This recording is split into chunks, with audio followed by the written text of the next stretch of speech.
Assalamualaikum warahmatullahi wabarakatuh.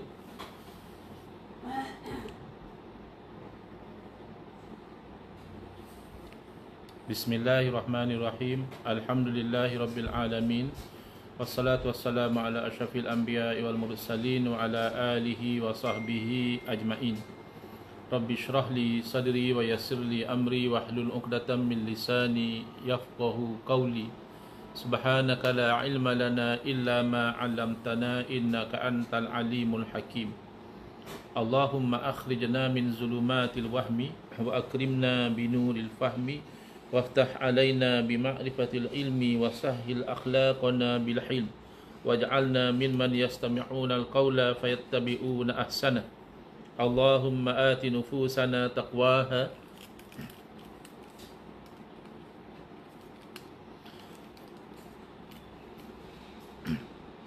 wa zakkiha anta khairu man zakkaha anta waliyuha wa maulaha. Allahumma arinal haqqa haqqan warzuqna ittiba'ah wa arinal batila batilan warzuqna ijtinabah. Allahumma anfa'na bima 'allamtana wa 'allimna ma yanfa'una wa zidna ilman wa huda. Amma ba'd. Alhamdulillah, syukur kehadrat Allah Taala. Pada hari ini insya-Allah kita akan menyambung pengajian kuliah kita menggunakan kitab Penziarah Kubur Bukan Penyembah Kubur, ya. Penziarah Kubur Bukan Penyembah Kubur, yang disusun oleh Al-Fadil Kiai Ma'ruf Khazin hafizahullah taala wa nafa'ana bihi wa bi'ulumihi fid daraini amin. Kita telah sampai ke muka surat 167, ya. Jadi kalau kita boleh refresh kembali, tujuan Al-Fadil Kiai Ma'ruf Khazin menyusun buku ataupun kitab ini adalah untuk menolak kebatilan dan juga salah faham yang berlaku dalam fikiran golongan Wahabi khususnya, yang mereka itu mudah melabelkan umat Islam yang menziarah kubur, melakukan tawassul ataupun tabarruk, mengambil berkat ataupun istighosah sebagai penyembah kubur. Mereka labelkan sebagai kuburiyun, dan terbukti bahawa ini adalah satu salah faham ataupun satu bentuk su'uzon, sangkaan buruk daripada mereka terhadap amalan-amalan yang sebenarnya adalah amalan yang masyru', yang dibenarkan oleh syarak. Jadi kita sudah sampai ke peringkat yang mana beliau menceritakan tentang bagaimana semenjak dari dahulu lagi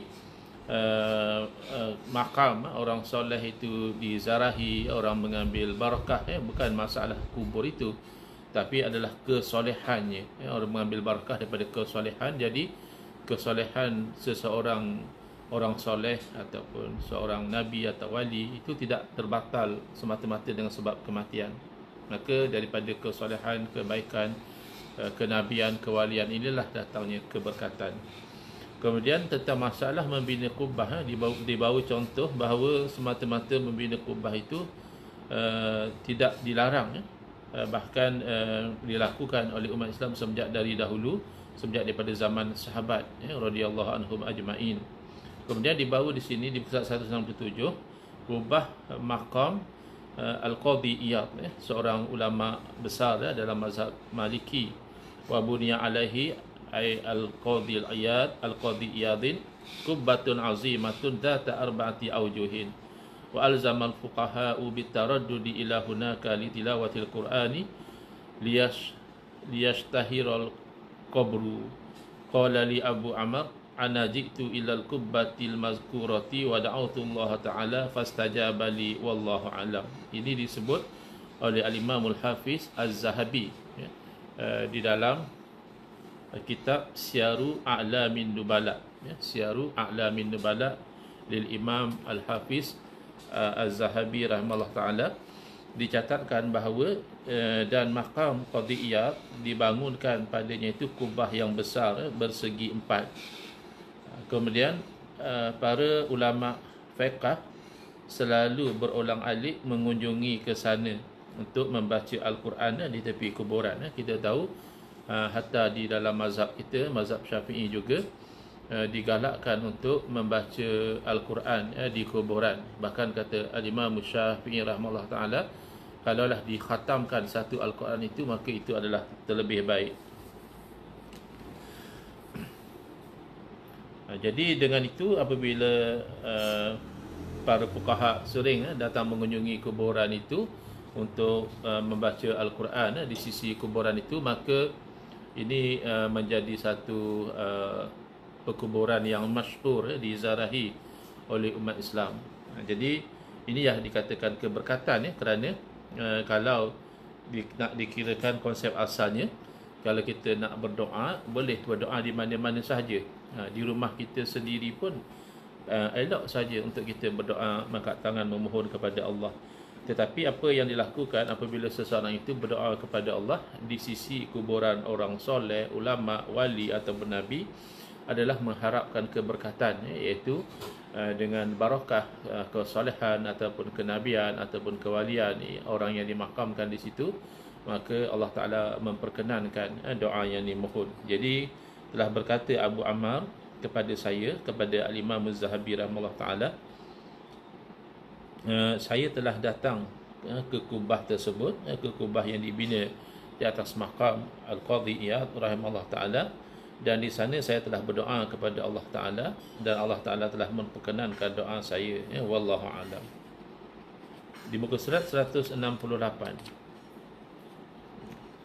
Bagi yang belum ada kitab ini, boleh menghubungi ARG, Ahli Sunnah Wal Jamaah Research Group. Mereka ada membekalkan kitab Ziarah Kubur, bukan penyembah kubur ini. Baik, di muka surat 168 diceritakan tentang kubah makam Syekh Al-Karmani. Wa mata raji'an min Makkah fi sadisa asyaral Muharram bi manzilatin tu'rafu bi raudin minha wa nuqila ila Baghdad fadufina biha wa kana a'adda li nafsihi qabran bi jiwari Syekh Abi Ishaq Asy-Syairazi wa buniyat alaihi qubbatun imba'ul qamar bi abna'il umur lil Hafiz Ibn Hajar. Jadi diceritakan bahawa Syekh Muhammad bin Yusuf Al-Karmani rahimahullah ta'ala, beliau wafat ketika kembali dari Mekah pada 16 Muharram. Jadi beliau selesai menunaikan ibadah haji pada tahun baru 16 Muharram. Beliau kembali tapi meninggal dunia dalam perjalanan di sebuah tempat yang dikenali dengan sebuah taman, Biraudin. Kemudian jenazah dibawa ke Baghdad dan dimakamkan di sana. Dan sebenarnya beliau telah menyiapkan makam untuk dirinya sendiri dekat dengan makam Syekh Abu Ishaq Asy-Syairazi rahimahullah ta'ala, dan dibangunkan sebuah kubah.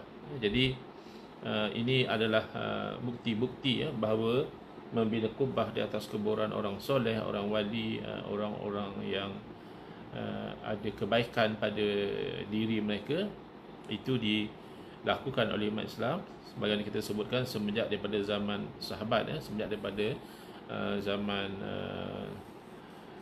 kita ingat, kita sebut dahulu zaman Sayyidina Umar radhiyallahu anhu kalau tidak silap, tapi yang pasti adalah pada zaman sahabat telah berlaku pembinaan kubah ini, bahkan di atas arahan daripada Sayyidina Umar radhiyallahu anhu. Kemudian kubah makam Syekh Ibnul Baji, wa mata Ibnul Baji uqaibah hajihi bi Misra sanata 35 wa 30 wa 600, telah wafat, meninggal dunia ulama iaitu Syekh Ibnul Baji uqaibah, maknanya sejenak selepas beliau melakukan haji. Ini menunjukkan tempoh yang kecil, yang sedikit. Kalau akibah selepas, tapi jarak itu agak panjang masanya. Tapi kalau uqaibah sejurus selepas selesai menunaikan haji, beliau meninggal dunia di Mesir pada tahun 635 Hijriah. Wa syayyahu umamun wa tabarraku bihi wa banau alaihi kubbatan fi yaumin wahidin. Jadi atas ketokohan beliau sebagai seorang ulama, lalu ramai orang yang menguruskan atau menyaksikan jenazah beliau, dan mereka mengambil barakah daripada beliau. Sebab itu kita sebutkan barakah seseorang yang soleh itu tidak terputus semata-mata kerana dia sudah mati, tak ada lagi kebaikan pada dia, tidak. Jadi kebaikan ini daripada Allah Ta'ala. Allah kurniakan kepada orang-orang yang soleh, kepada para wali, kepada para nabi. Dan kurniaan Allah ini tidak terputus semata-mata kerana orang itu telah berpindah dari alam dunia ke alam barzakh. Tidak sebagaimana yang disangkakan oleh mereka, kalau dah mati dah tak ada apa-apa kebaikan lagi. Ini tak selari dengan akidah umat Islam yang mempercayai bahawa ada di sana alam barzakh, yang mana alam barzakh itu juga ada kebaikan dan ada keburukan. Yang soleh mendapat kebaikan, yang sebaliknya itu waliyazubillah mendapat keburukan. Dan mereka membina kubah pada satu hari, dalam tempoh satu hari saja mereka telah menyiapkan kubah di situ. Kemudian kubah makam Ghulam Al-Khalil an Ahmad bin Kamil Al-Qadi qala sanata 75 wa 200 tuwfiya Abu Abdullah Ahmad bin Muhammad Ghulam Al-Khalil. Daripada Ahmad bin Kamil, iaitu beliau adalah seorang hakim qadi, beliau berkata pada tahun 275 Hijriah telah wafat meninggal dunia Abu Abdullah Ahmad bin Muhammad Ghulam Al-Khalil pada bulan Rajab. Wa humila fi tabutin ila al-Basrati. Lalu diusung jenazahnya dalam satu kotak, satu peti menuju ke Basrah. Wa uliqat aswaqu Madinatis Salam. Jadi pada masa itu pasar-pasar di kota Salam ditutup, ya, orang ingin melihat atau menguruskan jenazah beliau. Kalau di zaman kita ni mungkinlah misalnya dengan kewafatan raja atau sultan, maka misalnya ditutup pejabat atau sebagainya. Tapi di zaman ini sudah berlaku apabila mati seorang ulama besar, mereka sendiri tidak buka kedai, mereka tutup kedai. Dan wa kharajan nisa wa sibyanu lis-salati alaihi. Jadi semua orang lah disebut di sini, wanita dan kanak-kanak, bukan berarti lelaki tidak keluar, kerana jelas asalnya ramainya yang solat jenazah ni lah lelaki dewasa. Tapi nak ceritanya ramainya orang yang nak solat jenazah beliau tu termasuklah kaum wanita dan kanak-kanak juga keluar untuk mensolatkan jenazah beliau. Wadufina bil Basrati, dan dikebumikan jenazah beliau di Basrah. Wa buniyat alaihi kubbatun, dan dibina di atas kuburan itu satu kubbah. Jadi orang-orang yang sudah terpengaruh dengan fahaman Wahabi, mereka biasanya akan sempit dada dengan data-data yang kita bentangkan ni. Dia akan cakap ini semua bid'ah, ini semua tidak ada dalil, padahal dia tidak perasan bahawa para sahabat juga melakukan membina kubah di atas kuburan ini. Ini dalam kitab Al-Muntazim lil Hafiz Ibnul Jauzi, dan juga tersebut dalam kitab Tarikhul Islam, sejarah Islam, lil Imam Az-Zahabi. Kemudian kubah makam Syekh Ibn Waqi', tuwfiya Ibn Waqi'in fi Jumadal Ula sanata 93 wa 300 bi Tunis, wa banau ala qabrihi qubbatan. Siyaru Alamin Nubala, dalam kitab Siyaru Alamin Nubala lil Imam Al-Hafiz Az-Zahabi, diceritakan bahawa telah meninggal dunia Ibn Waqi' pada bulan Jamidul Awal pada tahun 393, iaitu di Tunis. Mungkin sekarang ini kita kata Tunisia. Dan mereka membina di atas kuburannya itu satu kubbah. Dan ada juga diceritakan di surat 170 dalam kitab Abdul Lami Al-Hafiz As-Sakhawi, kubah yang dibina di atas makam Syekh Barakat, ya. Kemudian kubah yang dibina di atas makam Syekhul A'la disebut juga dalam kitab Abdul Lami Al-Hafiz As-Sakhawi. Kemudian dalam kitab Al-Badrul Taliq bi Mahasin min ba'dil Qarn as-Sabi',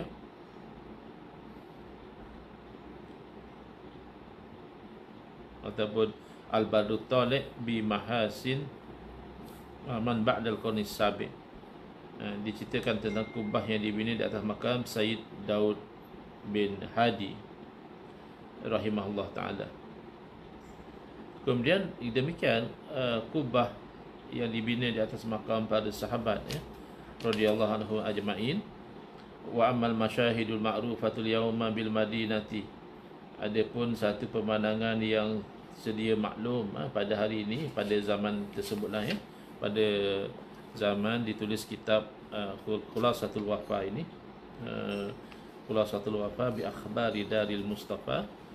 Pada masa itu memang dapat disaksikan di Madinah fa mashhadul Abbas bin Abdul Muttalib wal Hasan bin Ali wa man ma'ahuma alaihim kubbatun syamikhatun qala Ibnu Najari wa hiya kabiratun aliyatu qadimatul bina'i wa 'alaiha babani.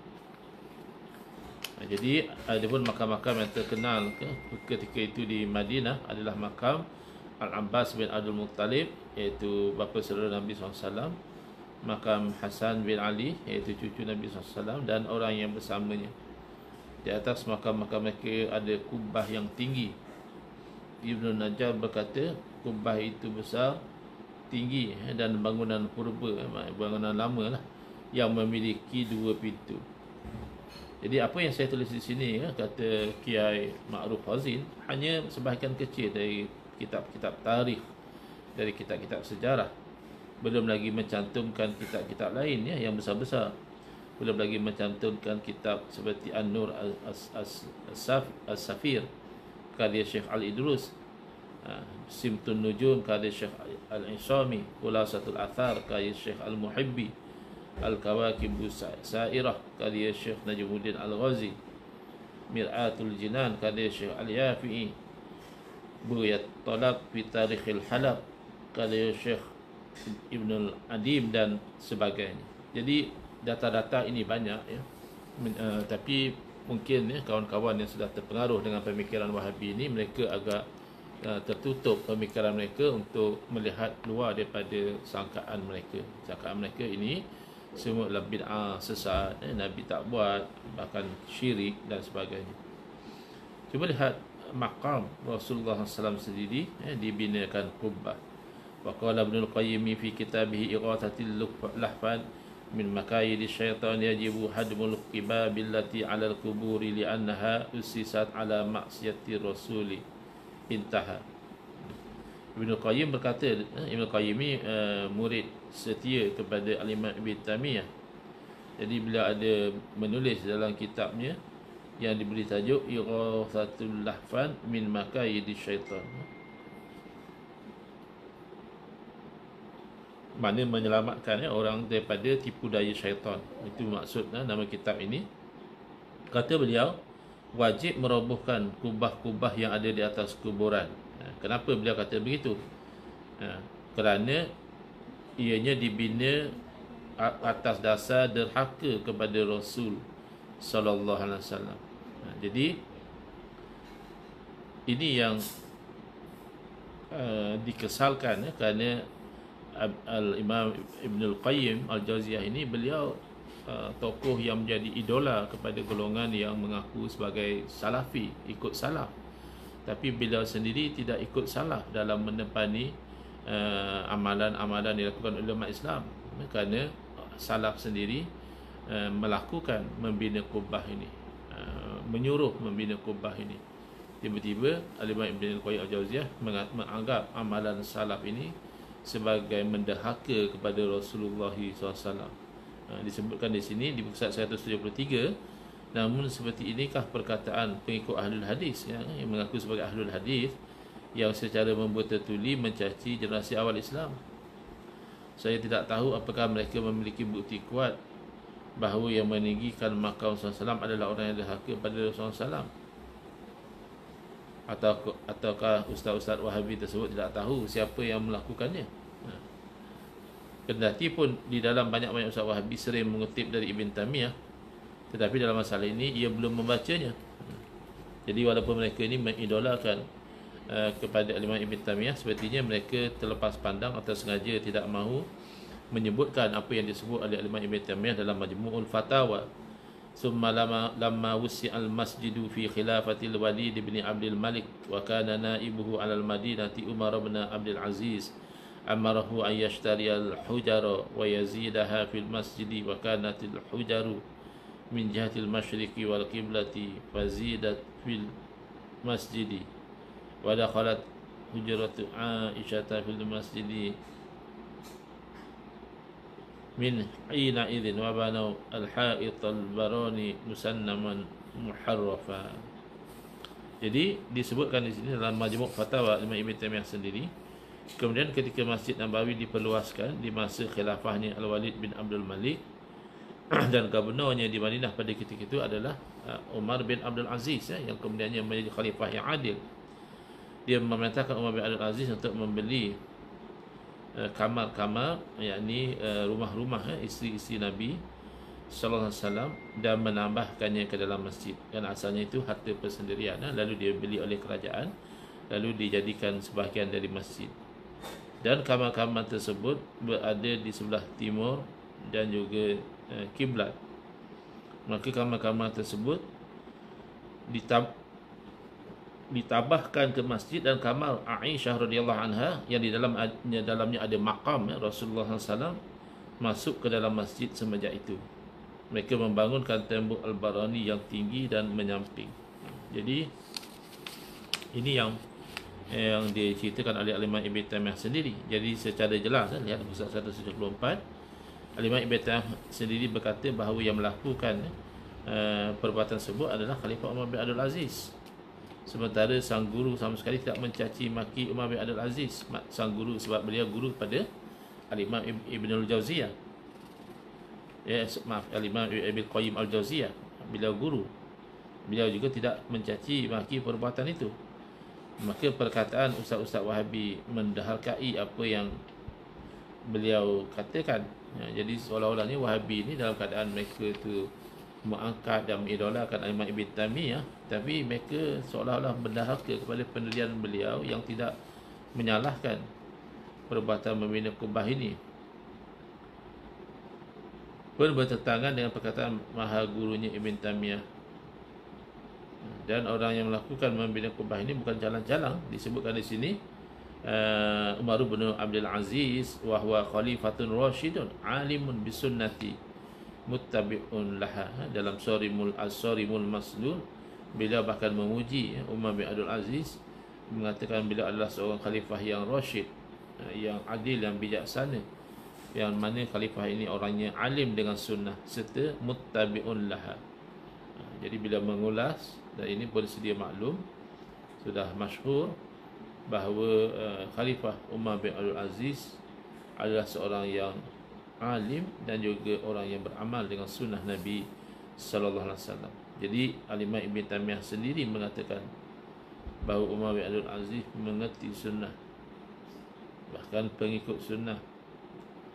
Jadi adakah Umar bin Abdul Aziz seorang yang derhaka kepada Rasulullah SAW seperti cacian Ustaz-Ustaz Wahabi? Dan di kitab yang lain Al-Imam Ibn Taimiyah juga berkata, kama yashhadul muslimuna kulluhum anna Umar bin Abdul Aziz kana adila. Sebagaimana telah disaksikan oleh seluruh orang-orang Islam kesemuanya bahawa insan yang bernama Umar bin Abdul Aziz ini adalah seorang yang adil. Dalam kitab Darut Ta'aluk bila mencatatkan perkara ini. Jadi tidak mungkinlah seorang insan yang sebegitu yang diangkat oleh Allah Ta'ala dari segi keilmuannya dan juga keadilannya itu sampai melakukan perbuatan yang menderhaka kepada Rasulullah SAW. Jadi beginilah jadinya jika menyampaikan sesuatu pendapat berdasarkan nafsu, bukan berdasarkan ilmu. Padahal yang demikian itu adalah terlarang, sebagaimana firman Allah Ta'ala, wala taqfu ma laysa laka bihi ilmun. Janganlah kamu itu ikut apa yang kamu tidak punya ilmu. Inna sam'a wal basara wal fuada kullu ulaika kana anhu mas'ula. Sesungguhnya pendengaran, penglihatan dan juga hati itu semuanya akan disoal tentang tanggungjawab. Jadi kalau mengatakan atau mengikut sesuatu yang tidak ada ilmu, itu akan dipertanggungjawabkan nanti di hari akhirat. Baik. Seterusnya, bagaimana pula dengan pandangan ulama-ulama lain? Jadi itu insya-Allah kita akan lihat pada kuliah yang akan datang bagaimana pendirian ulama lain. Kalau pendirian Ibnul Qayyim Al-Jauziyah jelas beliau mengharamkan membina kubah di atas kuburan, tapi pandangan beliau itu bercanggah dengan dalil dan juga amalan salaf, amalan para sahabat, dan juga bercanggah dengan pendirian ulama-ulama ahli sunnati wal jamaah. Nanti next insya-Allah kita akan sambung di muka surat 175, ya, 175.